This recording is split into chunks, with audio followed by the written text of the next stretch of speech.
Well, welcome everybody. It's 9:30, so we're going to get started. Thank you so much for taking the time to join us today. Today is International Women's Day, for those of you who may not be aware. So the timing of this panel is perfect.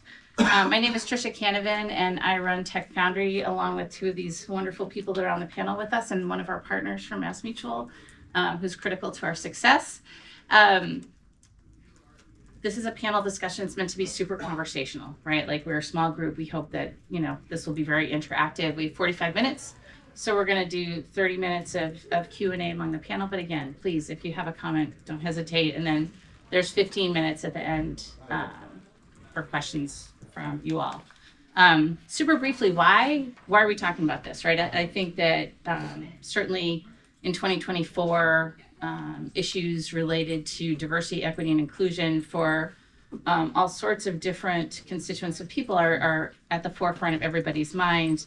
I looked at some statistics in preparation for today's panel, and I thought it just would be interesting to set the table a little bit, sharing some of these. So when we look at the percentage of women in the tech workforce, there is a severe downward ski slope in terms of female representation at the higher that you get up the career ladder. So at the internship level, women make up 39% of the tech industry workforce. Women hold 32.8% of entry-level positions in computer science-related jobs. And when you get to the executive level, just 11% of those at the executive level in tech are women. In terms of STEM more broadly, women make up 35% of all STEM employees in the United States. In major tech companies, women are definitely in the minority, sort of continuing that trend. When you look at the statistics for Amazon, Facebook, Apple, Google, and Microsoft, the proportion of female staff at each of these companies is 45, 37, 34, 33, and 33.1%, respectively. When it comes to leadership positions, the number of women who lead in these major tech organizations, again, Amazon, Facebook, Apple, Google, Microsoft, 29%, 34%, 31%, 28%, and 26%. So clearly, from an equity and access perspective, we have a lot of work to do. I also think it's important when we talk about diversity issues broadly, there's a business imperative for ensuring that we have diverse workforces that really integrate all the available talent. Research has shown that companies with a more gender diverse workforce are 15% more likely to outperform their less diverse counterparts. It's commonly noted in research that diverse teams produce more creative solutions, benefit from a broader range of perspectives, and are more likely to retain top talent. These are really desirable places to work. So thinking about how we make our workplaces more inclusive for all is the right thing to do. And again, from an organizational efficacy perspective, there's a real benefit. So I'm really excited to have this opportunity to talk with my awesome colleagues here, but also with all of you. So we're going to start off. I've introduced myself, but I've asked each panelist to introduce themselves, their organization, and how they became attracted to tech. I'll start. Good morning, everybody. Morning. Can I get a little more energy? Good morning, everybody. Thank you so much. Thank you so much. My name is Shanice McKenzie. I work for Tech Foundry's Tech Hub. My role is a digital fellow. We opened up our Tech Hub back in October of 2023. We've been open. Let's see, how long we've been open? October. 6 months. Six to 5 months already, Yes, right? yeah. And we've already just made such amazing impact in the community. It's pretty much giving people skills for free, giving help desk for free, and we want to make all of this stuff access to everybody, right? But what drew me to tech? It's a lot, but I can definitely tell you the hardware aspect of it, right? I loved the idea of building computers from scratch. At heart, I am a gamer, but I can definitely say that, just watching everything from where I was in terms of a teenager, I saw my friends take apart computers in rebuild custom computers. So you had like an Asus cover with, you know, an HP motherboard, and then it was just a lot of like configurations in terms of gaming, in terms of frame per second, cloud, overclocking. But what kept me here is the community, right? The community is, as we know it, it's very far behind in terms of keeping themselves ahead of the curve, right? Keeping themselves in check in terms of like the basic needs, doctor's appointments, documentation, a lot of access to using an email. You know, a lot of people don't have that kind of, you know, resources to actually get what they need in order to make sure that life is sustainable. But that's just me. Thank you, McKenzie. Yeah, I think that's really important. So for me, what drew me to tech, I'm Philip Boris. I'm the coach manager at Tech Foundry. So all the professional development, career readiness classes is what I teach, and I manage the other 3 new coaches. Welcome, come on in. Oh, I love this. We're sold out. So there's some more chairs in the back too. There's some here and there's some more chairs in the back. So what can I say drew me to tech? So I've always loved computers, and I remember when I bought my first computer, all of my friends had these cool cases, like their towers were different than mine. And I remember wanting one of those towers, so I bought one, and then I realized, how do I get all this stuff from here to here? And this is long before camera phones, right? So I couldn't just snap a picture, and I, you know, if I took a picture, I'd have to wait a week for it to get developed. So you know, I just kind of looked at it, and by memory, I was able to transfer everything over, and it actually worked. And I was like, I can do this. This is so cool. So I've always been the guy in my family and friends to fix computers and just, you know, tinker with stuff. But it wasn't until 2010 that I actually got my A+ certification, because I had the opportunity to do so.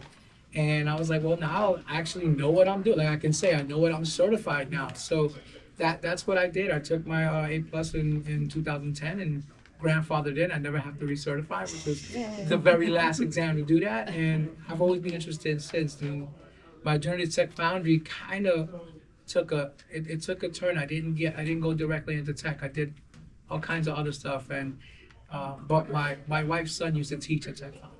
So he graduated from Syracuse University as a computer engineer, and he would, every time he was on break, he would teach at Tech Foundry. So when I saw the opportunity at Tech Foundry, knew what they did, knew what it was about firsthand, and then more about the mission, it was a no-brainer. So I'm glad to be here. Hello, welcome. Thanks for joining us this morning. My name is Bridget Haley. I come to tech from an entirely different perspective than my austere colleagues here. I come from an application perspective. I started out as a special ed teacher many years ago, and we got a number of our sped kids that were interested. I'm from the Boston area. A lot of our folks who were interested from a graphics, from an art perspective. So actually showing them some of the utilization in those days was in apples. It was early in my career. So many of you may, somebody once said to me, well, that's up the Smithsonian. Well, yeah. Nice to know. But it was actually working with folks that had very limited access to some of the computers, especially in those days, but also showing them, getting them interested, because then they would also be able to use some of the skills from spelling. How do you be able to use some of those skills? How do you help them through some of the regular schoolwork? So that's what interested me. Moved on in my career. I've been now in both the Hartford Insurance Company. I'm currently at MassMutual in cybersecurity right now. But again, looking at it from an application perspective, we were having a conversation just a few moments ago. Yeah. What interests me about cyber even at this day is, again, MassMutual is an insurance company. The thing that we sell is a piece of paper that's a policy for policy owners. Looking at it from a cyber perspective, how do we, again, from an application, how do we preserve the data, the PII data for all of our policy owners?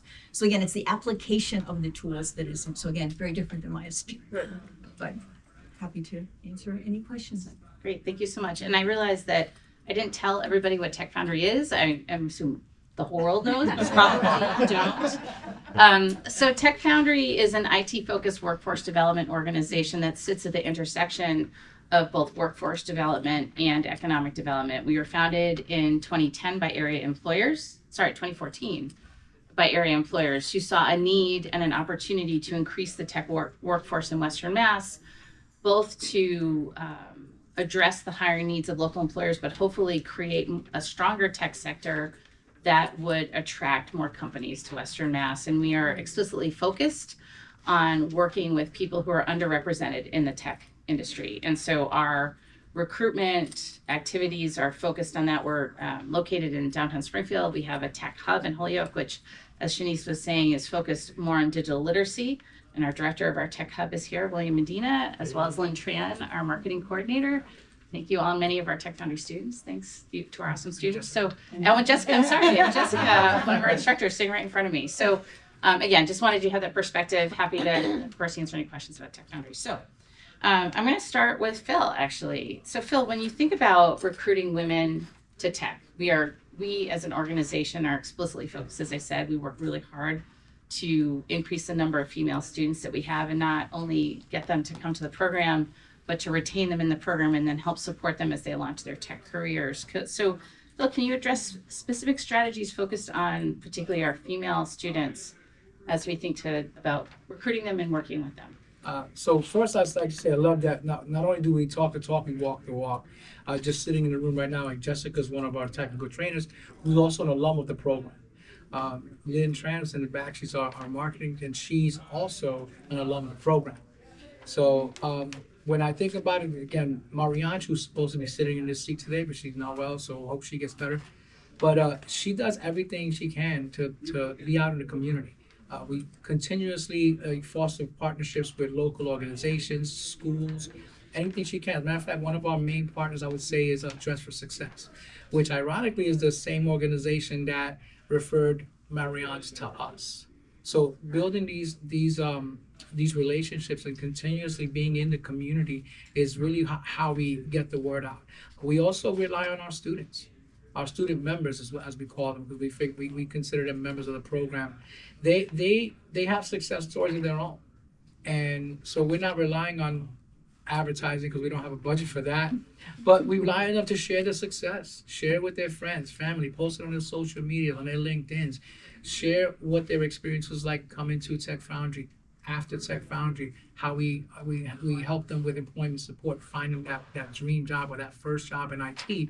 And sharing that with everyone. So I personally do it all the time. Wherever I'm at, if people meet me, they know about Tech Foundry because I'm going to talk about it. One of the things I teach is elevator pitch. Elevator pitch is just how you just format a small 60-second blurb about who you are, what you do, what you're looking for. And Tech Foundry is in that every single time. And I think we all do that, not only because it's where we work, but we love the program. We believe in the mission. Right? We love what it does. I love seeing that these opportunities are being opened up for the underserved communities, seeing more women in tech. That is huge, and I love seeing that. We've had students that came in that never even touched a computer, and now they're working at an organization helping people with their computer issues. And this is a female who didn't feel like she was able to do it. She was a stay-at-home mom for over 10 years, and she thought that was not good enough. And we're like, are you kidding me? You know what stay-at-home moms do? Kidding me? Her resume looked great by the time we were done. Right? And we listed everything out that she did. And she immediately got an internship. They loved her, chose her for the internship, and now she still works at our organization. So it's part of that is to help people recognize what they don't see in themselves, Yes. right? I opened it No, up. that was it, yeah. Yeah, So sorry, I don't mean to, I'm just keeping an eye on the time. So anybody else on the panel have any I can comments? talk a lot. Yeah, no, you're good. No, and I think just to dovetail and piggyback on what you've already said, Phil, is the fact that I actually became involved with Tech Foundry also through Dress for Success. I've been involved with Dress for Success. We started at the beginning of COVID. We started a program for digital literacy. So when you talk about how do we attract, is dovetailing what you're saying, how do we attract women into the career path, is really understanding, having them understand what it is. Some folks are, a woman that I worked with was like, well, I don't know anything about computer. I'm like, well, do you use your phone? yeah, like what do you do with your phone? What do you, do you understand how do you when it gets a patch upgrade? And so she was like, oh, you do the same thing with a computer. So again, being able to connect the dots for folks that they may have the skills, being able to help them look internally. The other part is also awareness. Early on in my career, when I was first, again, I come here as an individual who happens to work for MassMutual. I truly don't speak for MassMutual at all. Early in my career, even at MassMutual, we had a program where we were involved with the STEM and with STEM classes in the high schools of Springfield. That was, again, many years ago, and we particularly recruited women girls in from the high school and looked at, allowed them to see a variety of jobs. And no, it could have been any job, but we actually focused on IT as well. Just again, from an awareness. I think awareness is just critical, in my opinion.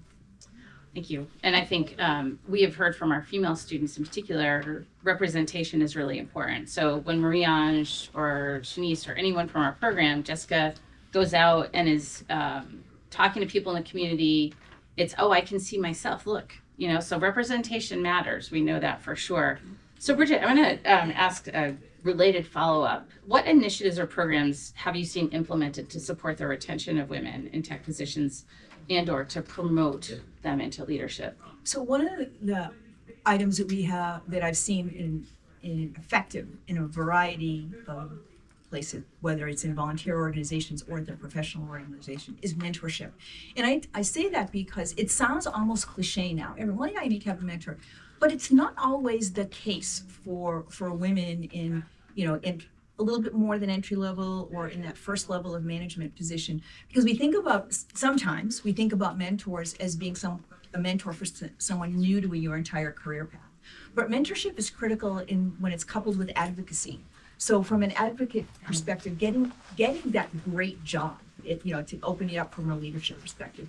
Getting exposure to the really cool project that's highly visible and being able to be on that project, so to be able to demonstrate what you're doing and having people notice. So it's that type of mentorship and leadership where you're out looking for the folks that can be advocates on your behalf. And I don't mean that in a cynical fashion. I mean that just from an exposure perspective. I go back, again, classic, some of our professional career organizations in the greater Hartford, greater Springfield area would be looking at, there was a lot of sports. Let's face it, let's go back 10, 15 years ago. A lot of things happened on the golf course, and that's a cliche, but honestly, it was pretty accurate. So how do you have women that are actually visible to some of those folks when the decisions are happening on the golf course? So that's where I talk about that mentorship, that sponsorship. Sure. Yeah, related to that, I had a conversation with a friend of mine who, after a long career at IBM, being able to work remotely at Raytheon.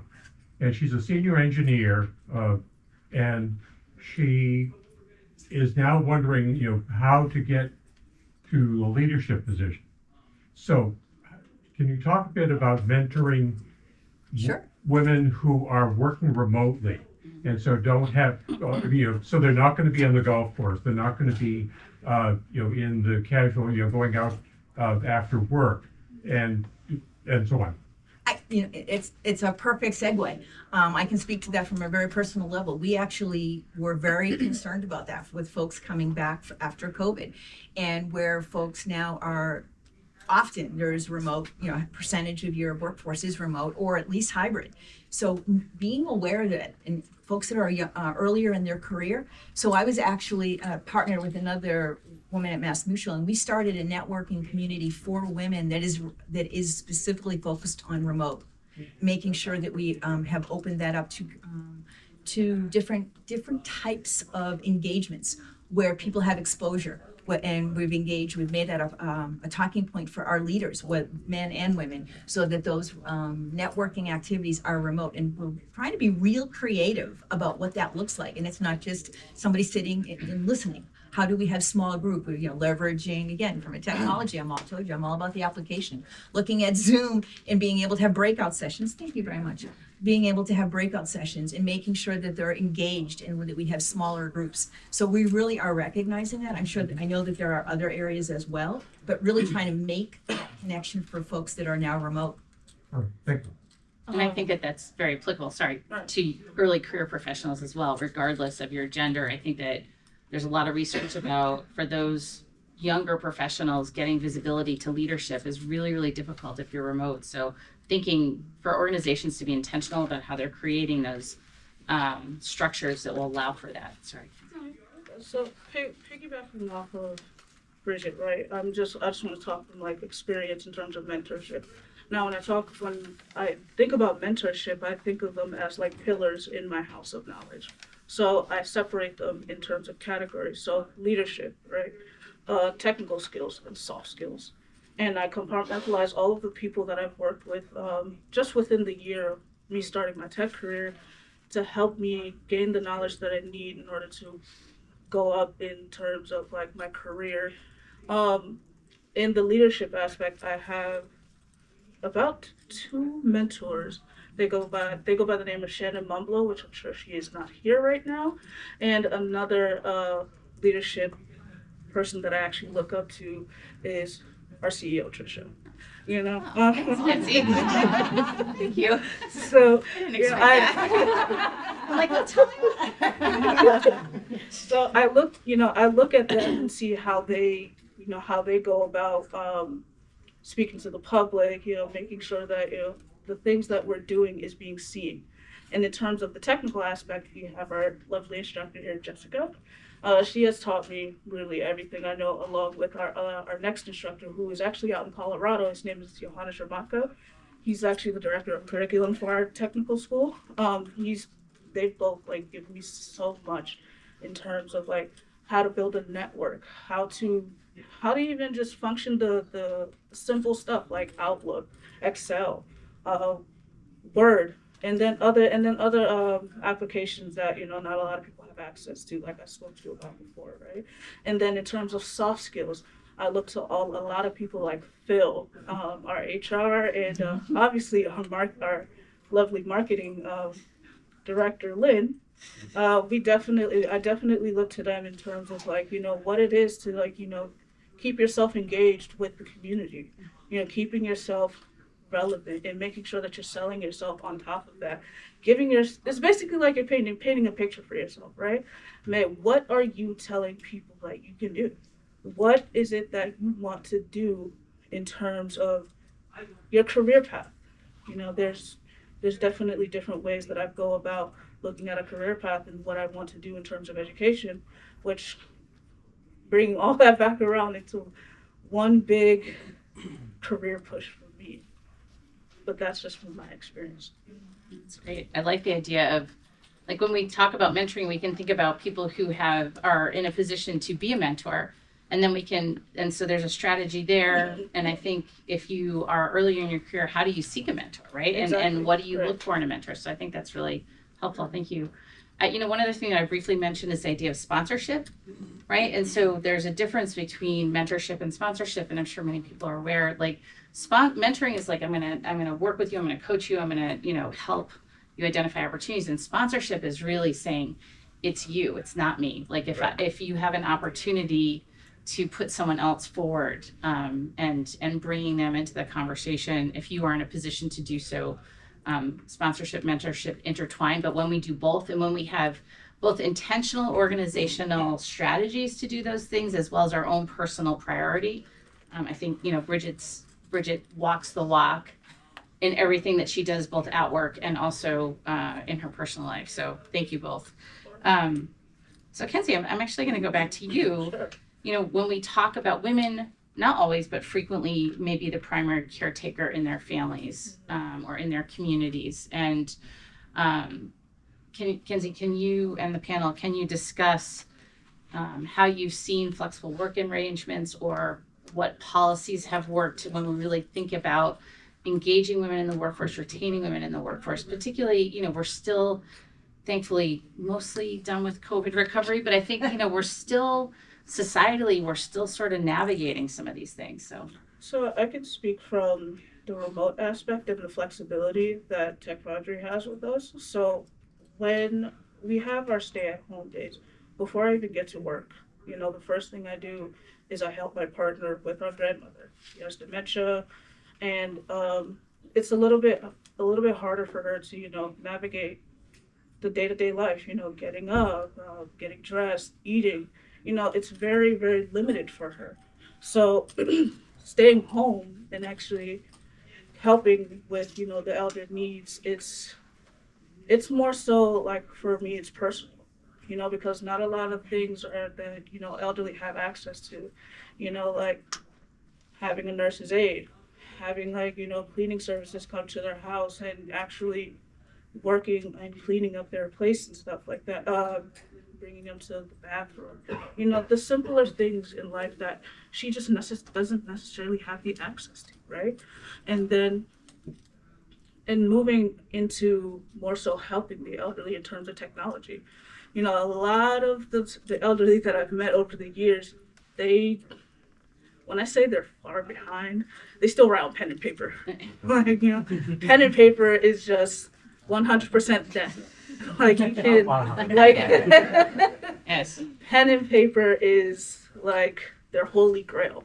So when you put them in front of a computer or put them in front of a phone or a smart object, it's like a deer in headlights. So it's learning them and then learning to implement, the technology that we have today to make sure they get to their doctor's appointments, make sure they have virtual access to doctors, from home. And also signing off on documents that are pretty much like everything is paperless now, right? Signing off on documents in terms of guardianship, in terms of what they call it, power of attorney. Yeah. So definitely things that are like more digitized to help them get what they need in terms of medical support. So the flexibility to Yeah. balance Yeah, your to work balance all of that out. with those needs makes it possible. It for makes you it to- very, very possible. Thank you. I know, Bridget, you maybe had a few comments on that as well. Yeah, I can speak a little bit to sort of where we've come. Early in my career, I was a single mother. Well, I am and was a single mother. That's not my career. But as I was a single mother, opportunities. What opportunities were available to women? I can remember I applied for a very specific job, and the gentleman to whom I was applying, and I give him a lot of credit for his integrity and his honesty. And he said, "Look, you'd be really qualified for this. Would love to have you. But you got the soccer game, you got the basketball practice, you got science projects. Just don't think that this is going to work for you. And rather than have you be not get the position, I suggest that you don't apply." And that was really interesting. And I take that and I go to where I am right now. I happen to be, you're talking about the senior care, I happen to be the POA and the caretaker for an elderly aunt. And I need to have a couple of weeks off in May, and we have the flexibility right now. I can work remotely. I can pick it up if I have particular appointments for her and getting some things squared away for her. I can work my schedule accordingly. And we've already been able to say, look, I'm not going to be available or limited availability for these 3 weeks in May. It's like, yep, okay, we're going to move that meeting, whatever. So again, the level of accommodation now for whether it's childcare or whether it's elder care is definitely pivotal in the last 10, 12 years. So I think that example that you gave today, the answer would have been like, let's figure it out, right? And I think that organizations that are able to see the benefit of those flexible work policies benefit in the race for talent. And we know in Massachusetts, multiple economic development analysts have identified that we need to find, train, retrain 300 to 400,000 workers for mid-skill level and professional level jobs by 2030, right? We have all sorts of population demographic changes that are going to impact our workforce. So the good news about that is that there are lots and lots of opportunities for people who, 10 years ago might not have had access to those opportunities, but how do we make it possible? I actually just read this article that there's a Land O'Lakes factory out in the Midwest somewhere, and factory work is like shift work, right? It's 7 to 3, it's 3 to, it is, they are doing flexible work because they needed that workforce. So, these kind of changes, I think, are ones that benefit everybody, both organizations and the employees. So thank you both for that. So we are almost at time. We have time for maybe one or two more quick panel questions, and we'll open it up for discussion. So, Phil, from your perspective, you coach a lot of our students. You lead a team of coaches, and have been in the tech field in a variety of ways. What future do you see for women in tech? Oh, It's endless. Like the question was like 20 years. I mean, it's going to be a lot sooner than that, right? Where we see more developers, more CEOs, more everything. When I think about women in any industry, but specifically tech, like I think back to how I was raised. I was raised by a single mom, and she was she was the personification of resilience, and she was unstoppable, right? We grew up very poor, and I didn't know it, right? I didn't know it, right? It wasn't until I was adult that I realized certain things. I realized being the little fat son, right? I was like, Mom, I'm still hungry, and she always found another plate. It wasn't until I was an adult that I found out that was her plate, right? So these sacrifices that she made, it just, I just know that she didn't have the education that's available to people today. She didn't have the resources that are available today. If she had those things, oh my God, where would she be? So I'm like excited to see that those things are all available now, not just to women, but to everybody, right? But specifically women. Like there's no limits, and I just love to see the growth, and I love, more importantly, to be a part of that growth. So it's really exciting for me. So for the panel, when we think about the future, we want to see these statistics move, right? I mean, when we talk about measurement, we want to see these statistics move to the benefit of women and to the benefit of the organizations that work for them. What do you see? Like, what's the one thing that an organization could implement to help move those statistics? We've talked about friendly workplace policies that are caretaker friendly. Anything else that you think of that you think that thing is what organizations should do? We're reaching back out to the community and to colleges. We're reaching out to different across the greater New England area, as well as we have offices that are also reaching out across the country. And when I say reaching out, what it is showing a presence. And you said this earlier. I can see myself in that role. I can see myself in that particular department. I can see myself in that particular organization. And we're reaching out at a variety of levels. We're reaching out at the community college level. We're reaching out, partnering with Tech Foundry. We're partnering with the high schools, looking at colleges. So I think that is, and there are, and you hate to say, but this can be a very controversial topic, I understand, but you often get results on that which you measure. And there's a lot of positive and negative around KPIs, but in this particular context, I am an advocate for that, because if you're able to demonstrate that you can move the needle with success, then that becomes a really good story. Excellent. To your point, when you delve into best practices for building diverse organizations in general, tying executive compensation to statistics like this, again, that you want to incentivize people to do the right thing. And sometimes it can be a matter of that carrot with a dollar sign on it, right? So measurement, incentivizing, and making it possible for people to be successful. I think one thing that I would say at Tech Foundry is that in addition to, we have sort of this radically flexible hybrid schedule, we manage by results. But in addition, we have a couple of members of our team who work reduced schedules because they have caretaking responsibilities, and we make it work. We as an organization figure out how to make that possible. And I feel so lucky to have those members of our team on the team but you have to be willing to think like, okay, what does that mean if someone is 30 hours a week and literally is not available 2 afternoons a week? How do we make that work, right, for the team? So thinking bigger and thinking more holistically about how work is divided and how we cover to engage talent that might not otherwise be able to engage at this point in their lives. The last question that I would ask is, what advice do you have for young women who want to pursue a career in tech? You are a young woman today, knowing what you know. Join Tech Foundry. Yeah. All right, excellent. Like that. Yeah.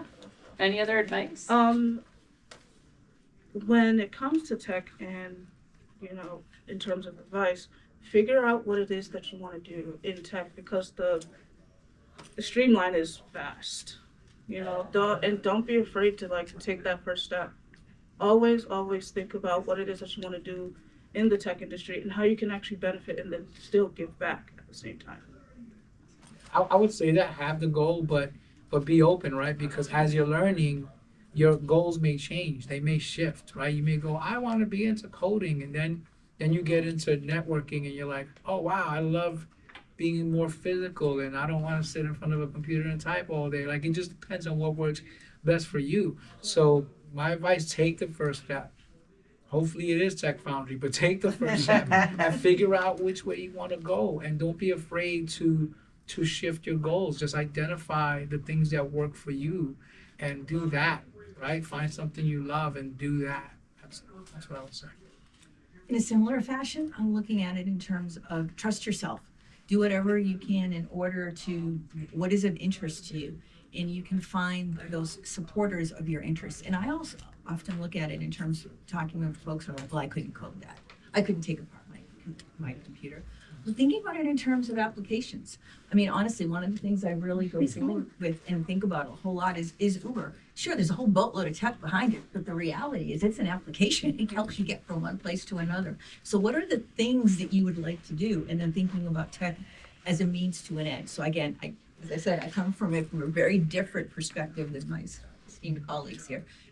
Taking the computer apart didn't do anything. Well, I think to your point, Bridget, people may be aware that we have a new cybersecurity center of excellence in downtown Springfield, which was part of a $50 million initiative from Governor Baker to improve the cybersecurity situation, particularly starting with municipalities that typically do not have the robust cyber staff, but the vision is to expand it to serve other organizations over time. And I met with the range director. They have a training component, a cyber range, and he showed me a list of all of the jobs that are related to cyber. I mean, when I do this, that's what it was on the page. And I was like, holy cow, right? And so I think that a piece of it, I think sort of echoing or mirroring what the panel has said is like, do that research, because when you really start delving in, there are so many different roles in tech, and you don't necessarily, like, if you don't want to be doing this all day, you don't have to be, right? There are many, many, many opportunities for people with different interests and different skill sets, and understanding yourself, trusting yourself is a critical piece of that. So thank you, panel, for sharing. That's been awesome. And we have about 8 minutes. We were told to keep really strictly to the end time. So we have about 8 minutes for questions or comments from the audience.